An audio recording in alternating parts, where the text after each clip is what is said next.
Hi, ladies and gentlemen. Welcome to SA Accounting Academy. Here's a short clip on one of our previous webinars. I hope that you really do enjoy it. Morning, julle. Hoop julle kan my hoor.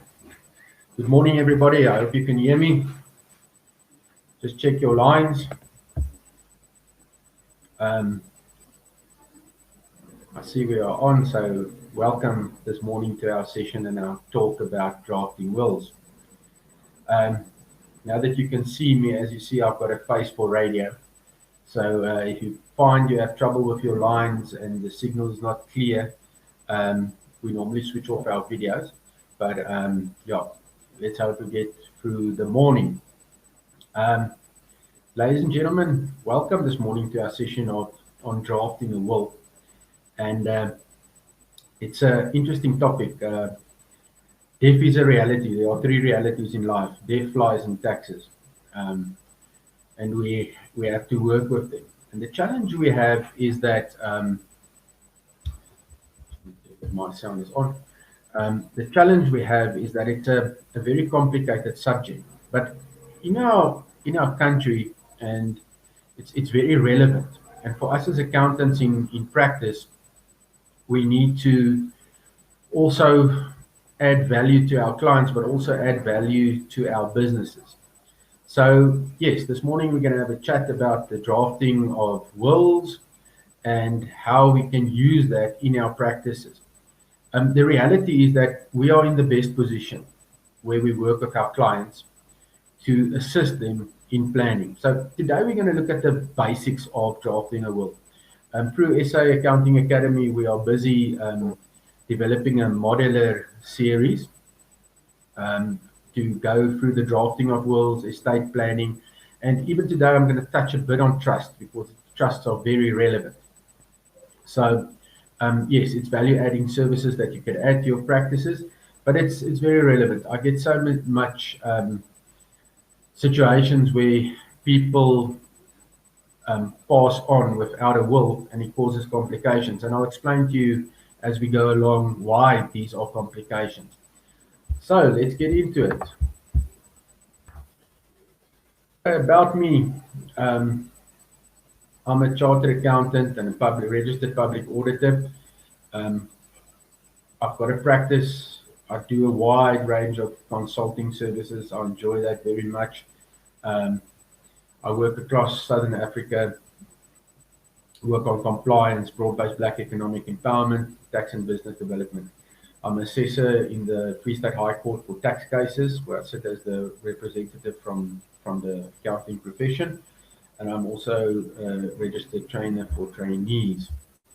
Okay, so let's look at how we're going to approach this morning. Today, we're going to do an introduction. I'm going to talk about estates. I'm going to do a practical example of a will. And then I'm just going to touch on trusts and say why trusts are relevant and what some of the things are we can look at in that regard. Right, everybody still with me, alive? Have you got a cup of coffee? I just want to take a sip of my coffee.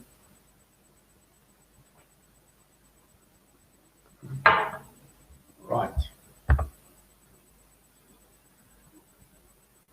Okay, so the slides are supplemented by materials that we provide to you in the documents. I think it should be uploaded to your profile. We're going to look at a draft example of a will, and you can use that example as a basis. There's in a drafting of a legal will or enforceable will, there's a few practicalities we have to look at and a few technicalities we need to look at. The challenge you face with a will is by the time the will gets executed, the testator isn't there anymore. And that's why it's important to keep things practical and keep things simple, and also to make sure that it's enforceable.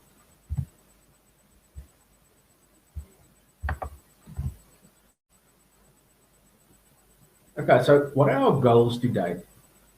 I would like you to understand some of the legislation governing wills and deceased estates, understand the importance of having a will that is legally enforceable, understand the basic structure of a will, understand the basic requirements of drafting a will, and be able to draft a will, and you take something away with you today. So in your practice, and I'm saying from my experiences how we do it, we try every year when we do a client's financial statements and we do the handover or the signing of the financial statements, we bring in the will into that because requirements change. So in my experience, what happens is a person drafts a will, the will lies in the file, the signed will, the original will lies in the file for 5-6 years, and then the client gets an illness and then he's suddenly worried about it. Like I say, we as accountants are in the best position to support our clients because we know what's going on in their affairs. And we also know what their wishes are. We get a lot of family businesses where the kids are just not interested in going on with the businesses. So, yes, you need to put your client's final will down on paper. And from a practice perspective, you can charge a client for an annual review of a will and the maintenance of a will, and that's an easy fee that you can do. And it's also value-adding services. One must remember, our business is almost a grudge buy.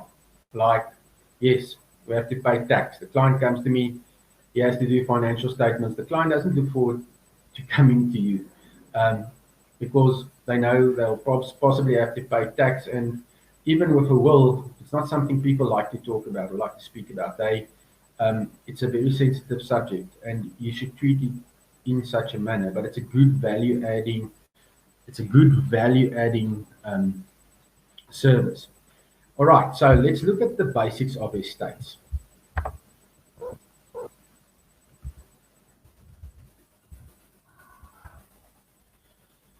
Okay, so every person has an estate. That's a reality. And like I say, it's a certainty that we all are going to pass on. Some estates are bigger than others, and you have to change your approach to that. And obviously, in some cases, in estate planning and drafting a will, you'll spend much more time than in a simple scenario. I say drafting a will is essential. I get so many situations historically that people don't see the importance of a will and they don't have a will. I recently had a friend that passed on, was much older, and he suddenly died of a heart attack. And he's a lawyer, a very successful lawyer, and he died without a will. So that is what we call an intestate succession. And it also becomes very tricky in our South African scenario. If you think you've got a client, he's got a taxi operation as a business, he doesn't have a will, he passes on. You think, yes, okay, the wife and kids get everything.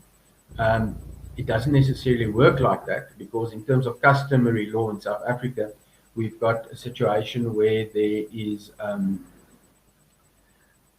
rules regarding how your family is constituted.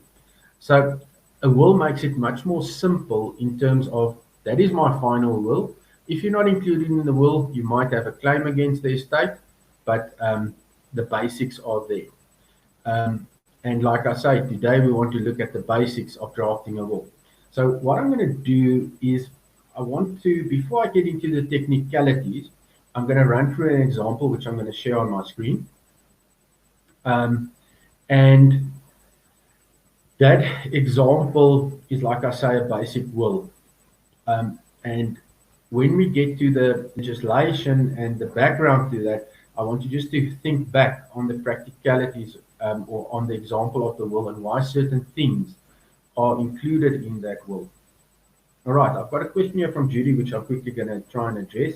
She says, a business owner and his wife is married in community of property. His wife is mentally unstable. Both do not have wills. Technically, she owns half the business.